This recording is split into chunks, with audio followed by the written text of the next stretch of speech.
Hello, teachers, librarians, parents, and students. Today is chapter 11 of I Am Drums. It's also time for me to sit and notice that my facial hair just gets more and more every single day. So I'm not sure if I'm going to shave it or not. We'll see what happens and how I'm feeling about it each day.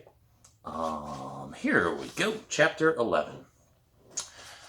I wake up Tuesday morning, the day after my first drum lesson, with single and double stroke rolls sprinting through my head. I want nothing but time to practice. School, however, has other plans for me.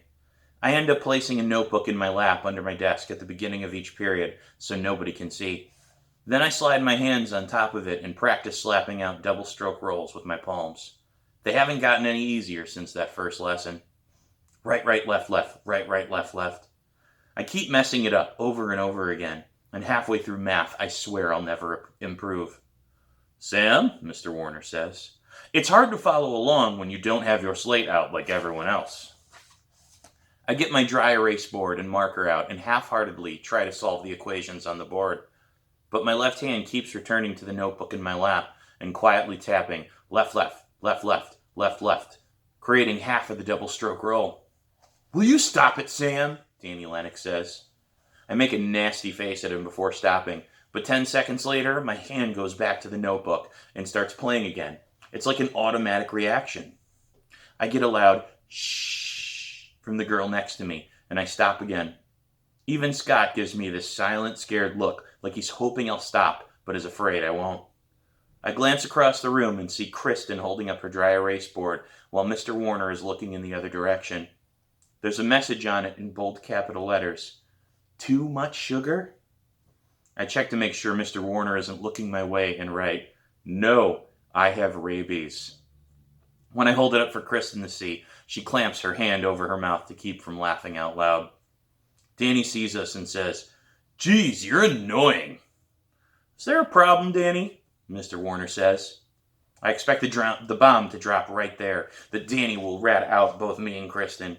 He must be intimidated by Mr. Warner's angry glare because he doesn't say anything and the class goes back to normal. It's not until the end of math that we start working independently on an extension of the lesson. I'm halfway through reading the directions when Mr. Warner calls me up to speak with him. I slide my notebook back into my desk and walk up to him. He lays a math test we took a couple of days ago in front of me and says, I was curious what you thought of this. I look at the test and the big, angry red D at the top. I'm not that surprised. I had expected a C and hoped for a B. Getting a D is pretty bad, though, even for me. I don't know, I say. Did you try your hardest? Yes, I say. But the word no is repeating over and over in my head. Then what do you think happened? Maybe I was distracted? By what? Something in class? Something at home? All of the above? Mr. Warner nods, like he's carefully considering his next words. When a lot of things are bothering me, I focus on something I enjoy. What do you enjoy, Sam? An easy question. I wish every question in math was this simple. Well, I started drum lessons, and I want to work really hard at them. That's great! Are you enjoying them? I look at Mr. Warner and see real joy in his face. He's not just humoring me. He likes the idea of me playing drums. Everyone else thinks it's weird, but not Mr. Warner, who has never been on my side until now. I am, he says, or I say. Try that again. I am, I say. It's just really hard. Harder than math? He asks. I shrug. In some ways, I guess. But you're working as hard as you can at drums while you're not working as hard as you can in my class. Aha, I think. That's where he's going with this. I should have known. It's nothing personal, I say. Drums are really important to me. They should be. He puts my math test back in a pile of papers on his desk. Let me ask you a question. What would you do if you had to play drums for your least favorite band? What does that mean? I ask. It means exactly what I said. I think about it for a second. It's not a bad question, exactly. It's just weird. But it does get me thinking. I'd join another band. And if that's not an option? Why isn't it an option? Because another band wants to see how well you play before they let you join. They want to hire someone who's well-rounded, someone who dedicates to a task when asked, knows more than the other 20 drummers in line to audition, and can play many different styles of music instead of just one. And I have to play with my least favorite band to prove that I know a lot? He nods. Then I'd rock my least favorite band senseless and then tell them to get lost and join the better band. Would you do your best for the crappy band? The word crappy throws me off. It's weird to hear a teacher say it. It's not really a bad word, but it kind of sounds like one, depending on where you say it and who you're talking to. It definitely sounds like a bad word coming out of Mr. Warner's mouth. Yeah, I do my best, I say. So if I ask you to do the same thing for math, then that would be a reasonable request, correct? As much as I hate to admit it, he has definitely backed me into a corner. Yeah, that would be reasonable. All right then. From this point on, you are free to get whatever grade you wish in math. The only thing I ask is that you try your best to rock math class senseless. I shrug. Don't take this the wrong way, Mr. Warner, but I don't think anyone can rock out in math. Then you need to go home and do a web search on math rock. Mr. Warner stands up. The bell's about to ring. Enjoy the rest of your day, Sam. Band has been awkward ever since Scott told me I was the worst percussionist in the band. Zeke still talks to both of us, but Scott and I only look at each other when Zeke is asking us both a question. I'm mad at Scott, and how am I supposed to talk to him when his comment sits like an elephant between us? It's not like Scott's apologizing anyway. Miss Rinaldi tells the band to prep the next song. Scott and I play dual snare drums, so we're forced to stand next to each other, an uncomfortable silence between us. We both pound through the song, our eyes glued to the sheet music. I catch Scott looking my way a few times, but his rhythm gets sloppy with each distraction, and he returns his attention to his sheet. When the song is over, he looks at me and says, "You're holding the sticks differently." I look down at my hands and then at his. He's gripping his sticks in the second knuckle. Pete would hate that. I started private lessons, I say.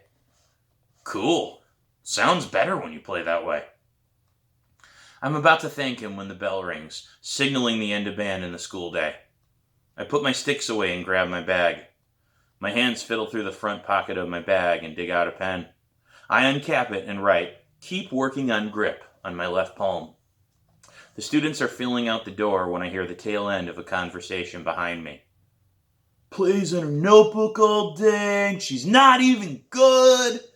I recognize Danny's voice right away, but I don't turn around. Keep walking, Sam. He doesn't matter. This whole band stinks, Danny says. I can't believe I'm stuck in here all year. I know more than anybody in here. Yeah, I guess, the boy next to him says, another sax player. I'm easily the best brass player here. Not that that's saying much. Something about his last comment sets me off. I can take him making fun of me. I've listened to that all year. Ripping on the entire band, however, is not cool. Not Miss Rinaldi's band. Not my band. Even if we are just a middle school band. You're not a brass player, I say. Danny scoffs. What did you say? I said you're not a brass player. The drummer with no rhythm thinks she suddenly knows everything? What do you know about it, garbage can girl? I reach for the pen I used to write the note on my palm. I want so badly to fling it at his forehead. My fingers clench around it, but I take a few deep breaths and calm myself. No more getting in trouble. Not for Danny. But that doesn't mean I can't put him in his place another way. More than you, apparently, I say, this time turning around and looking him in the eye. Saxophones are made of brass, loser, he shouts. The volume of his voice causes the hallway to go quiet. Danny's forming a smile and an accompanying laugh meant to hurt my feelings. That makes saxophones a brass instrument. Saxophones have a little something called a reed, I say, and that reed is made of wood. That makes them woodwinds. But I guess you wouldn't know that, considering you're easily the best brass player here. His smile disappears. He looks at his fellow sax player, who says, "Dude, she's kind of right." Danny's face turns a few shades of red before he says, "Whatever! Have fun practicing on your garbage can tonight." He storms down the hall. For once, he doesn't look back to make a mocking face. Scott makes his way through the scattering students and taps me on the shoulder. "That was amazing!" I smile back at him because that's what friends are supposed to do. I'm angry at him, but he's still my friend. It's funny, though. I don't feel amazing about getting the best of Danny for once. I just feel bad for him. And that's the end of chapter 11. We shall be back with chapter 12 and probably a little more facial hair tomorrow. See you then.